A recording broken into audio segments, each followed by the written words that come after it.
এমন কর কে বলছে বলা দরকার নাই, কে বলছে বলা দরকার নাই, কোনো একজন জ্ঞানী ব্যক্তি বলছে না। আচ্ছা আমার বউ আমাদের বলছে, আমার বউ আমাদের বলছে কখনো কোনো বাইকার সুস্থ মস্তিষ্ক মানুষ হতে পারে না, আমারে বলতো। আমি বললাম কেন বউ, কোনো সমস্যা? তুমি ঢাকা থেকে সিলেট যাবা বা সিলেট থেকে ঢাকায় যাবা, একটা টিকিটের দাম 450 টাকা, এসি টিকিট 1200 টাকা। তুমি স্লিপার বাসে যাও, ঘুমায় কানে হেডফোন লাগায় তুমি যাবা, ঘুমায় যাবা। তা না করে তুমি করো কি, তুমি 1500 টাকার তেল ভরো, রাস্তার মধ্যে আরো 200 টাকার খাও, আর সারা রাত একটু না ঘুমায় এমনি করে গাড়ি চালায়, রিস্ক নিয়ে জীবনে রিস্ক নিয়ে যাও। তার মানে তুমি নর্মাল মানুষ, প্রত্যেক খরচে সেই জিনিস তুমি ঘুমায় করতে পারো, সেই জিনিস তুমি সারা চালায় বাইক পাশাবে যাবে না, মাথা ব্যথা করবে রাস্তার মধ্যে এমনি করে, বৃষ্টির মতো কথাই নেই।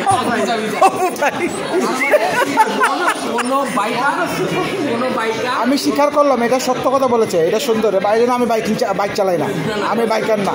আরে ট্রু, বাইকার কখনো সুস্থ মস্তিষ্ক হইতে পারে। আপনি চিন্তা করেন, হাসিব ভাই দেখলে আমি বুঝতে পারি। এখান থেকে দিল্লি এয়ারে যাওয়া যায় কত টাকা? 20 থেকে 22,000 টাকা, বা আপ ডাউন 16,000 টাকা। না হবে না, আমার এনবিআরে যাইতে হবে, আমার বাংলাদেশের ডিজিটাল প্লেট নিয়ে যেতে হবে।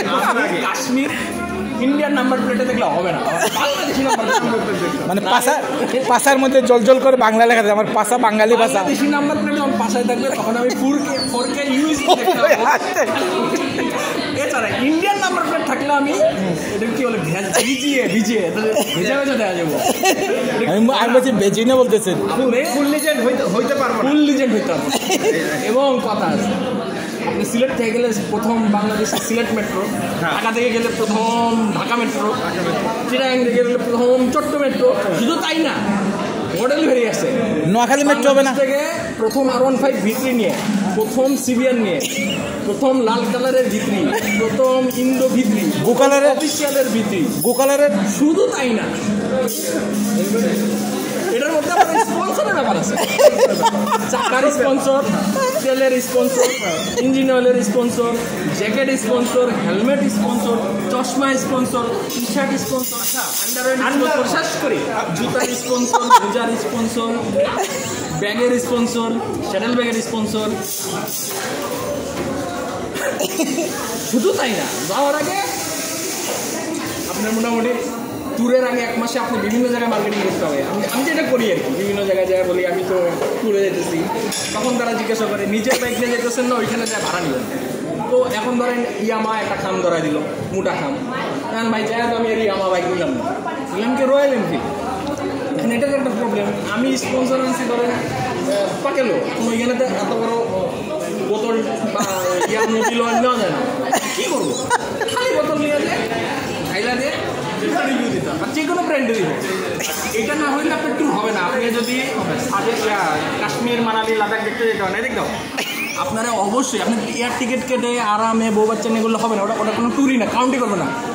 বাইকাররা ওটা কাউন্টই করবে না। আপনার দুনিয়ার 500 দেশ ঘুরে আসেন, আপনার পাসপোর্ট 10-12টা হোক, কিন্তু আপনি বাইক নিয়ে ইন্ডিয়া যান নাই, আপনার বাইক নিয়ে পাকিস্তান যান নাই, আপনার বাইক নিয়ে কোথাও যান নাই, 10-12টা দেশ বাইক নিয়ে ঘুরেন নাই, আপনি মানুষের কাতারেই না, আপনার বাইকারই না, হয় না, ওর ট্যুরই না।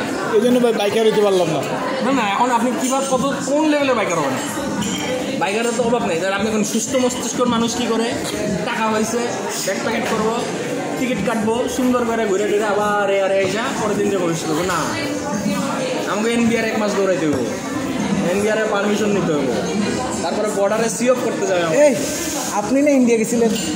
ওইটাই তো বলতেছি, আমি তো নর্মাল ট্যুর দিছি, মানে আমি হচ্ছি লিজেন্ডার কাটারে 2.5 স্টার।